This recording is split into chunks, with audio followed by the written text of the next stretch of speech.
Hello friends, मैं सोनम जैन। आप सभी देख रहे हैं सोनम चैनल पर आप सभी का स्वागत है। दोस्तों, आज की कहानी है शादी में जल्दबाजी सही नहीं वह तो। कहानी शुरू करने से पहले कर दीजिए चैनल को सब्सक्राइब, क्योंकि जब भी मैं लेकर आऊँ नई नई कहानियाँ तो आप सभी को पता चल सके। वीडियो को लाइक एंड शेयर करना बिल्कुल नहीं भूलिएगा, इससे मुझे मिलती है नई नई कहानियाँ लिखने के लिए प्रेरणा। तो चलिए कहानी शुरू करते हैं। राधा के माता पिता समीर और उसके परिवार के आने का इंतजार कर रहे थे। राधा की माँ राधा के पिता से कहती, आप तो मालती पर बेवजह शक कर रहे थे। देखो, वही हमारी बेटी के लिए कितना अच्छा रिश्ता लेकर आई है। समीर विदेश में नौकरी करता है। एक बार हमारी बेटी की शादी समीर से हो जाए फिर तो वही राज करेगी। राधा के पिता, तुमने सही कहा, लेकिन अभी तक वही लोग आए क्यों नहीं? जरा मालती से फ़ोन कर कर पूछो कि उन्हें आने में कितना समय लगेगा। राधा की माँ मालती को फ़ोन करने ही वाली थी कि तभी उनके घर की बैल बजती। राधा की माँ, लगता है वो लोग आ गए, चलो चलकर उनका स्वागत करें। राधा के पिता, हाँ हाँ जल्दी चलो। राधा के माता पिता जब दरवाज़ा खोलते हैं तो समीर का परिवार आ चुका था। समीर अपने माता पिता, अपने एक दोस्त और मालती के साथ आया था। राधा के माता पिता बहुत अच्छे से समीर और उसके परिवार का स्वागत करते हैं। मालती कहती, राधा को अब बुला लीजिए, आखिर समीर और उसका परिवार इतनी दूर से आपकी बेटी को ही तो देखने आया है।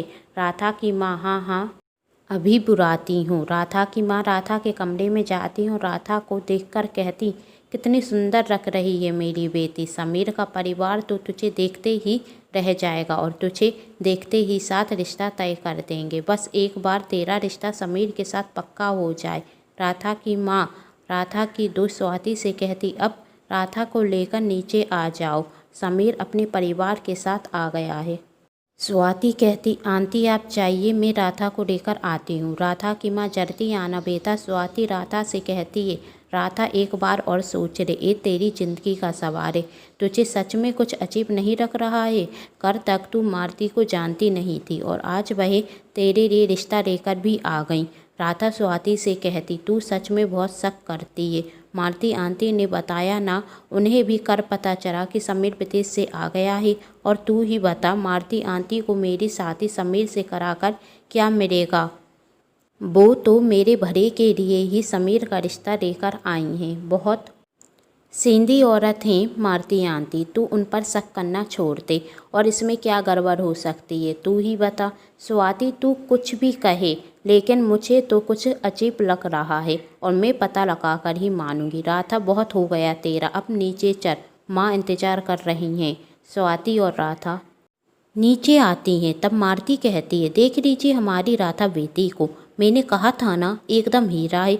बताइए कैसी रखी? समीर की माँ, आपने राधा की जितनी तारीफ की थी वही सब कम थी। राधा तो उससे भी ज़्यादा खूबसूरत है। और बेटा, घर का सारा काम जानती हो ना? राधा ने सिर हिलाकर हाँ में जवाब दिया। स्वाति जब समीर को देखती तो उसे ऐसा लगता कि उसने समीर को पहले कहीं देखा है और वह समीर से कहती है, आप कभी हमारे गांव आए हैं? मुझे ऐसा लग रहा है कि मैंने कभी आपको देखा है।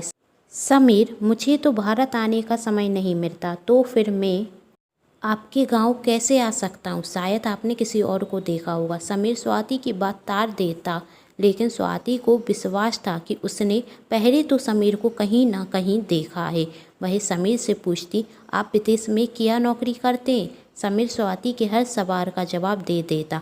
स्वाति और कुछ पूछती उसके पहले मालती कहती, देखिए भाई साहब और भाभी जी, मैंने आपसे पहले भी कहा था, यदि आपको मुझ पर विश्वास नहीं तो साफ साफ कह दीजिए। इस तरह बार बार सवाल जवाब कर कर मेरे द्वारा बुलाए हुए मेहमानों का अपमान करने की क्या ज़रूरत है? स्वाति, मैं किसी का अपमान नहीं कर रही हूँ, कुछ सवाल ही तो पूछ रही हूँ। आखिर यही राधा की ज़िंदगी का सवाल है।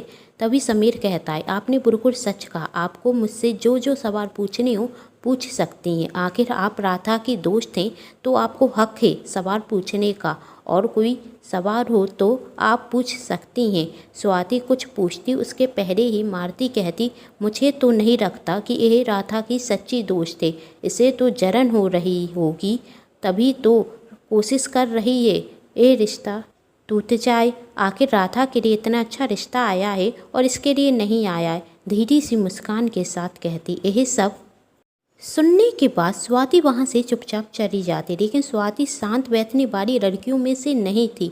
अब तो उसका शक और बढ़ता जा रहा था। वही सोच सोच कर परेशान हो गई, आखिर उसने समीर को कहाँ देखा है। उसे पूरा यकीन था कि उसने समीर को आज के पहले कहीं तो देखा है। वहाँ समीर और राधा का परिवार एक दूसरे को पसंद कर लेते और दोनों ही बच्चों की शादी के विषय में बात कर रहे थे। समीर के पिता कहते, समीर मेरा इकलौता बेटा है, इसलिए मैं अपने बेटे की शादी बहुत धूमधाम से करना चाहता हूँ, इसलिए तैयारी करने में कम से कम 1 महीना तो लगेगा ही। तो हम शादी का मुहूर्त 1 महीने बाद का निकलवाएंगे। तभी समीर का फ़ोन बजता। फ़ोन समीर के ऑफिस से था। वह कहता, सर मेरी बात तो सुनिए, और फ़ोन वहाँ से कट जाता। जब समीर के पिता पूछते, क्या हुआ बेटा, किसका फ़ोन था? समीर, मेरे ऑफिस से फ़ोन था। उन्होंने मुझसे कहा कि मुझे 1 हफ्ते के अंदर ही ऑफिस आना होगा, इसलिए मुझे 2-3 दिन बाद ही विदेश जाना पड़ेगा। अब मैं 1 महीने तक यहाँ पर नहीं रुक सकता। अब 2 दिन के अंदर तो शादी होने वाली नहीं है ना। राधा के पिता, अभी हम सगाई कर देते हैं और जब तुम फिर से छुट्टी लेकर आओगे तो हम तुम्हारी और राधा की शादी कर देंगे। समीर, नहीं, ऐसा नहीं हो सकता। मुझे नहीं पता अब मैं कब भारत आऊँगा। तो आप सभी मुझे माफ़ कर दीजिए, अब मैं राधा से शादी नहीं कर सकता। यही सुनकर राधा के माता पिता आपस में एक दूसरे को देखते और राधा की माँ इशारों में मारुति से कहती हैं, कुछ तो करो। मारुति कहती, इसमें क्या परेशानी है, 2 दिन है ना, तो 2 दिन बाद हम राधा और समीर की शादी कर देंगे। समीर के पिता, सिर्फ 2 दिन में मैं अपने बेटे की शादी की तैयारियां कैसे करूंगा? कोई रिश्तेदार भी नहीं आ पाएगा। मारुति कहती, अब कुछ पाने के लिए कुछ तो खोना पड़ता ही है ना। राधा जैसी बहू चाहिए तो यह सही वक्त है शादी करने का, फिर बाद में आप कभी पाइती दे देना। समीर के पिता, आप सही कह रही हैं, लेकिन राधा के माता पिता के भी तो कुछ सपने होंगे। वह अपनी बेटी की शादी 2 दिन में करेंगे। राधा के माता पिता क्यों नहीं कर सकते? यदि समीर जैसा दामाद हमें मिल रहा है तो हम अपनी बेटी की शादी 2 दिन के बाद करने के लिए तैयार हैं। समीर के पिता कहते, तो तय रहा, हमारे बच्चों की शादी आज से 2 दिन बाद होगी। तैयारियां करना शुरू कर दीजिए समधी जी। राधा के पिता, जी समधी जी, अब हमारी बेटी आपकी हुई। समीर के पिता, पर हम 2 दिन तक रहेंगे कहाँ? गांव में तो कोई होटल भी नहीं होगा। राधा के पिता कहते, आप उसकी टेंशन मत लीजिए, हमारा एक और बहुत बड़ा घर है, आप वहाँ पर रुक सकते हैं, आपको कोई भी परेशानी नहीं होगी। राधा की माँ, हमें गांव में 2 दिन निकालने पड़ेंगे, लेकिन ठीक है, अब बेटे के लिए इतना तो कर ही देंगे। राधा के पिता समीर के परिवार को अपने दूसरे घर में छोड़ने के लिए जाते। राधा अपनी दोस्त स्वाति को फ़ोन लगाती और उससे कहती, क्या हुआ, नाराज़ है क्या? स्वाति, नहीं, वैसे क्या कहा समीर के परिवार ने? राधा, मेरी शादी तय हो गई है समीर से, 2 दिन बाद तेरी दोस्त की शादी है, तो अब घर पर आकर शादी की तैयारियां करो। स्वाति, 2 दिन में? मैं तुझसे पहले ही कह रही हूँ, कुछ तो गलत हो रहा है। 2 दिन के अंदर कौन अपने बेटे की शादी करता है?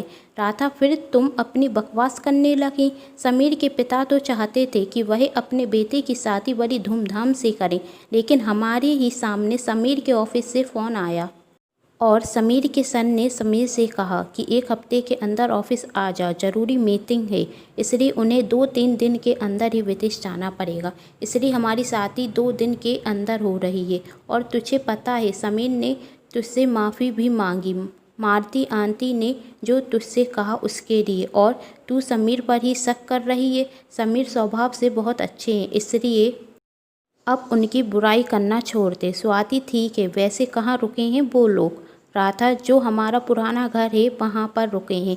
स्वाति, अच्छा ठीक है, मैं तुझसे कल मिलती हूँ, कहकर स्वाति फ़ोन रख देती है। स्वाति सोचती, पहले देखने के लिए जल्दी कर रहे थे और अब 2 दिन के अंदर शादी करने की बात कर रहे हैं। अब तो मुझे पूरा विश्वास है कुछ तो गड़बड़ है, और पता लगाने के लिए मुझे राधा के पुराने वाले घर पर जाना होगा, जहाँ मैं उन पर नज़र रख सकती हूँ। जब स्वाति राधा के पुराने वाले घर में चुपके से जाती तो वह देखती कि वह लोग आपस में बातें कर रहे हैं।